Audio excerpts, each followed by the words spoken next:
अस्सलाम वालेकुम वरहमतुल्लाहि वबरकातुह। कुर्बानी करना किन लोगों के ऊपर ज़रूरी है और किन लोगों के ऊपर कुर्बानी ज़रूरी नहीं है। अगर वो कुर्बानी ना भी करे तो उसको कोई भी गुनाह नहीं होगा।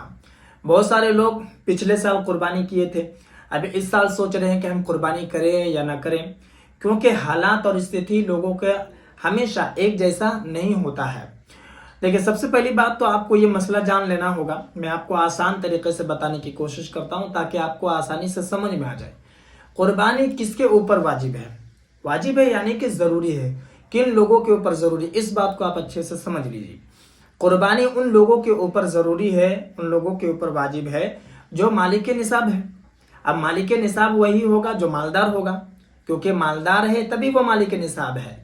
मालिक निसाब किसको कहते हैं? जो बारहा आपने सुना है, तो ये भी आप समझ लीजिए कि मालिक निसाब उसको कहा जाएगा जिसके पास 52.5 तोला चांदी या फिर उसकी कीमत होगी, या फिर जिसके पास 7.5 तोला सोना या फिर उसकी कीमत होगी, यानी कि उतना रुपए या फिर उतना कोई ऐसा सामान उसके पास है कि अगर उसको बेचा जाए तो उतनी कीमत आती है, यानी कि उतने पैसे आ जाते हैं, फिर वो मालिक निसाब हो गया, वो मालदार हो गया।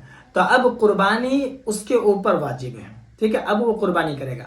अब मसला यहाँ पर यह है कि जैसे पिछले साल वो मालिक निसाब था, उसके पास 52.5 तोला चांदी या फिर उतने रुपए थे, या 7.5 तोला सोना या फिर उसकी कीमत उसके पास थी, लेकिन इस साल नहीं है। इस साल उसकी इतनी इस्तिताअत नहीं है, उसकी स्थिति ठीक नहीं है।